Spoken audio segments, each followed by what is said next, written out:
여러분 안녕하세요. 저는 봉 잡는 재테크의 정재봉이라고 합니다. 자, 오늘은 은행이 어떻게 수익을 내는지에 대해서 알려드리겠습니다.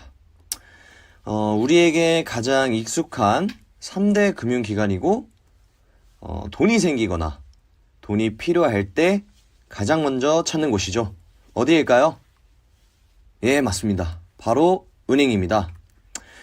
그런 은행이 우리에게 받은 돈을 통해서 다른 사람들과 기업들에게 돈을 빌려줍니다. 그리고 은행은 그 과정을 통해서 수익을 창출하죠. 이제부터 은행이 수익을 어떻게 내는지 설명을 해드리겠습니다. 먼저 은행은 자본력을 키우기 위해서 개인들에게 예적금을 통해 자본을 늘려갑니다. 그렇게 일정 기간 동안 은행과 약속하고 은행에게 매월 또는 한 번에 큰 돈을 빌려주게 되는데, 그 기간을 지키면 은행은 약속한 이자를 우리에게 지급을 합니다. 그걸 즉 금리라고 하죠. 지금 기준금리는 0.75%입니다. 더 쉽게 말씀드리면 100만원씩 1년 동안 저축을 해서 받는 이자는 4만원밖에 안 된다는 거죠. 근데 여기서 은행에 예적금을 하는 사람이 한두 명은 아니겠죠? 매월 20만원씩 3,000명만 적금을 한다고 가정해도 은행에게 매월 6억이라는 돈이 들어오게 됩니다. 그렇게 모인 돈은 개인 또는 기업들에게 다시 대출을 해주죠.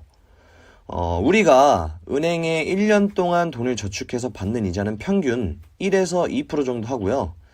대출을 한 뒤에 돈을 갚을 때는 3에서 4%.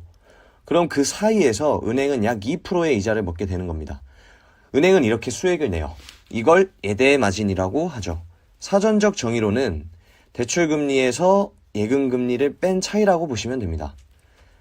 그렇게 기업들은 3에서 4% 이자를 내고 돈을 빌린 다음 영업이익에 따라 빌린 이자보다 더 큰 수익을 냅니다.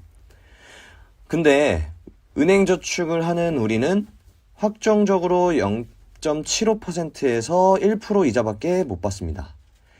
이제는 이자를 전혀 안 주는 상황으로 가고 있죠.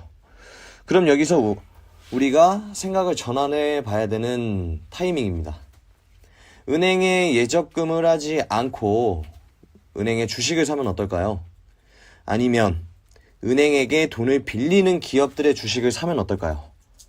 그러면 우리가 은행에 하는 예적금 이자 1%보다 수익이 더 나지 않을까요?